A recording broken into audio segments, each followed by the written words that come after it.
দ্বিতীয় বৃহস্পতিবারে ঘোষগ্রামের লক্ষ্মী মন্দির লাগোয়া কড়ির মেলায় উপচে পড়ল ভিড়। এই গ্রামের আরাধ্যা দেবী মা লক্ষ্মী, আর এই উপলক্ষে লক্ষ্মী মন্দিরকে ঘিরে পৌষ মাসের প্রতি বৃহস্পতিবারে গ্রামে বসে কড়ির মেলা। বীরভূম ছাড়াও রাজ্যের বিভিন্ন জেলা থেকে এই মেলায় কড়ি সংগ্রহ করতে জমায়েত হন বিভিন্ন মানুষ।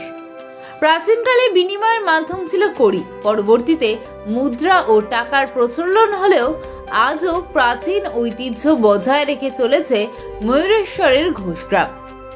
লক্ষ্মীমাতা সেবায়িত সংঘের আহ্বায়ক গুরুশরণ বন্দ্যোপাধ্যায় জানিয়েছেন, আগে কড়ির বিনিময়ে ধান কেনা বেচা চলত।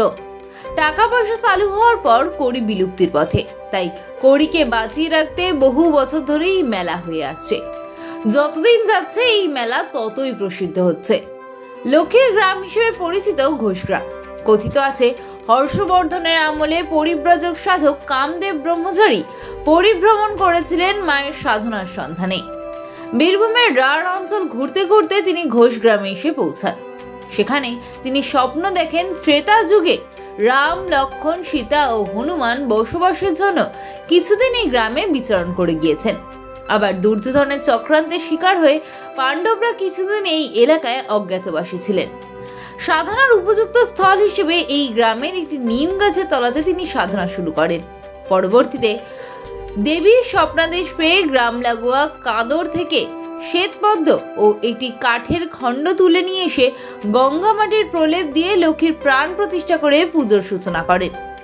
সেই থেকেই এই গ্রামের আরাধ্যা দেবী রূপে পূজিতা হয়ে আসছেন মা লক্ষ্মী। কোজাগরী লক্ষ্মী পুজো ও পৌষ মাসের প্রতি বৃহস্পতিবার এই মন্দিরকে ঘিরে বসে মেলা। তবে এই কড়ির মেলার বৈশিষ্ট্যই আলাদা।